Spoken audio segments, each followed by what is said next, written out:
Petite précision de dernière minute à propos du fait que embrasser la pierre égale idolâtrie. Je vais laisser le frère Jésus musulman parler et citer quelques exemples concrets qui prouvent que ce n'est pas de l'idolâtrie et ce ne seront pas des musulmans qui seront cités. De toucher ou d'embrasser cette maison qui est la maison de Dieu, n'avons-nous pas le droit d'aimer, de toucher ou d'embrasser cette maison qui a été construite par notre père Ibrahim alayhi salam, cette maison qui a été visitée par notre prophète bien-aimé alayhi salatu wassalam, ainsi que par les compagnons et les musulmans depuis plusieurs siècles. En quoi cela est-il de l'idolâtrie? Est-ce qu'on a prié ou invoqué cette pierre? On a vu précédemment que ce n'était pas le cas.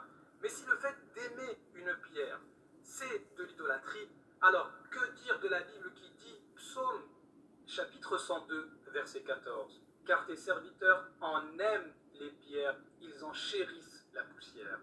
Finalement, est-ce que Galate est bien placé pour définir ce qu'est l'idolâtrie? Est-ce qu'on peut demander à un idolâtre de nous expliquer c'est quoi le monothéisme? Et pour trancher sur la question, pour terminer le débat, on va donner la parole aux savants juifs. Alors peut-être que c'est moi qui comprends mal ce texte, et bien on va prendre un commentaire fait par des savants juifs sur ce psaume. Les exilés aspirent à l'occasion de retourner en terre d'Israël et d'embrasser ces pierres mêmes. Et un peu plus bas, il est indiqué dans le Talmud, Rabbi Abba embrassait les rochers d'Acre pour montrer son affection. Maintenant, posons la question au rabbin. Est-ce que le fait d'embrasser la Kaaba, c'est de l'idolâtrie? Est-ce que le fait d'embrasser ici particulièrement le mur des lamentations, appelé le Kotel, qui est un des restes du temple, donc une maison de Dieu, est-ce que ça, c'est de l'idolâtrie? Eh bien, cette question a été posée au Rav Ron Shaya. On lui a posé la question, est-ce que le fait de prier en face du mur des lamentations, c'est pas de l'idolâtrie? Est-ce que le fait d'embrasser ce mur, c'est pas de l'idolâtrie? Il a répondu, écoute bien Galate, bonjour, tout cela est correct, car il n'accorde aucune divinité au mur en lui-même. Alors je sais pas si tu as bien compris Galate, mais le Rav Ron Shaya, il t'a totalement réfuté, et lui, il est plus apte que toi à savoir c'est quoi l'idolâtrie. Bon, prenons un autre rabbin. On va sur le site Torah Box.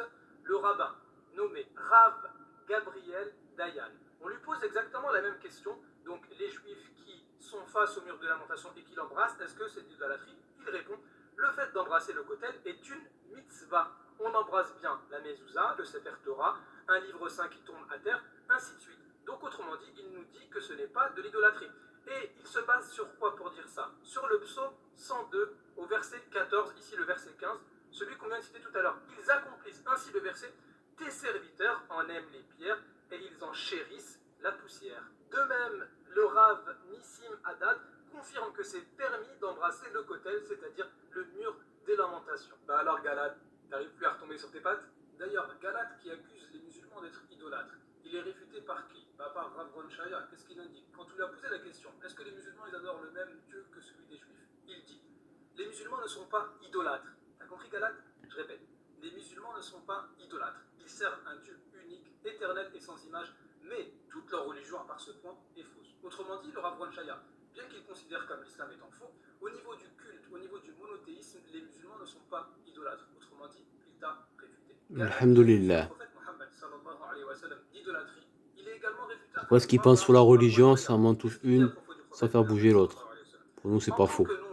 C'est la vérité. Alhamdulillah. Pendant du prophète est louable dans la mesure où il a rendu les peuplades arabes, alors païennes, monothéistes. Le dernier point de ma vidéo concerne à expliquer certains bienfaits de la